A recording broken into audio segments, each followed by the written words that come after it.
What is going on, guys? It is Blink here, back with a new video. So in this video we'll be talking a little bit about early game.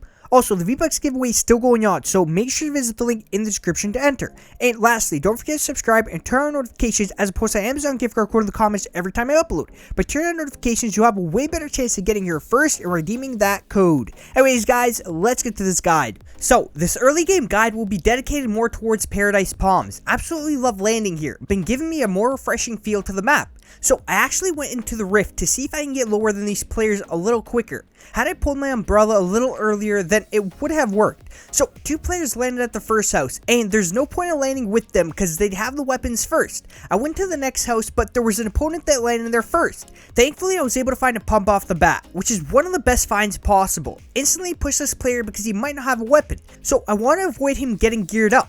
He did have a burst though, but my pump is much better at a closer range. Now, if you're playing duos, then communication is key. My teammate never had a weapon, so I dropped the burst, that way he's got something to fight with. I had to drop the burst quickly because his player's teammate was super close. Now, I want to mention that I did not have the right side peeking angle, and you guys all know what that means. But basically, if my opponent's on the left side of my screen, then you won't have the advantage, and that's exactly why I added the jumps. By me jumping, it throws my opponent's aim off, but it can potentially throw my aim off too. Although it does lower my opponent's advantage because he's got to trace me a little more when aiming. Overall, guys, I try to avoid fighting inside buildings no matter what part of the game I'm at. It's way too random. Yes, you can break the roof and go through the top, but if the house has multiple floors, then it gets super annoying. That's why you'll usually want to detonate the house with any sort of explosives because they'll give you a bigger opening to fight in.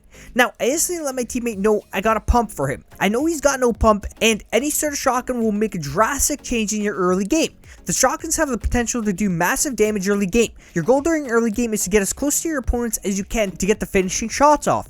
And make sure you're gathering those mats. You can see I've got over 150 wood, which is really good early game. I can use these mats to push or defend myself better than most players, because not everyone gathers enough materials early game, and that puts them at a pretty big disadvantage if they can only place a few walls or stairs. So we spot some opponents at this house and get close to get those critical shots in. You can see I don't overuse my materials. You don't want to build yourself a whole fort when you potentially have a few more players around the area. Use those mats carefully, you've only got a few hundred. Also, don't be stopping at 100 to 200 mats. Gather more as you loot. Every material can make the difference. If you're playing duos, make sure you're also communicating with your teammate. Intel is super important. If you find extra weapons, let your teammate know because he might need them and it might make your next fight easier. Now, my teammate ended up spotting a few players up ahead, so I instantly went out to help him. During early game, you want to make sure you're fighting together as much as you can. Yeah, there might be a chest up ahead that you want to loot first, but you might need to reloot everything if you don't support your teammate. As I moved up, I was putting shots on the first player anytime I had the angle. Any damage you can deal can help your teammate in staying alive.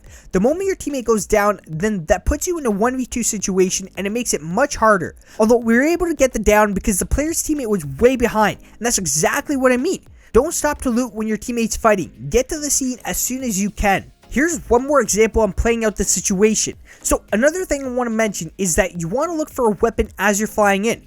If you don't spot any weapons, then head for that default chest spawn you memorized. Make sure you know where all or most chest spawns are located in the area you're landing. Having the knowledge of where they are can save you time in finding a weapon. Now, if I spot a shotgun, I'll usually grab it because I'm around a city with many buildings, which means more guarantee of a close proximity fight. I also only have to gather materials if I ever want to push a player with my shotgun. If an opponent starts shooting me from a distance, I can push towards them using my materials. Overall, in most early game situations, you'll be around buildings, which means closer in range. Now, my teammate was fighting a few opponents on the hotel, so I made my way towards him.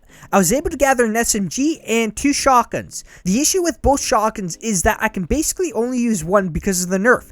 Now, these players were all the way up top. I noticed there was nothing under them, so simple floor break would eliminate them. Everything I talk about is also geared towards solos. Finding that close range weapon first to allow yourself to maneuver around the area a little easier is key. Overall, you want to find any weapon at the start of the game. Don't be skipping weapons because I told you to find a shotgun first. Any weapon will keep you protected for the time being.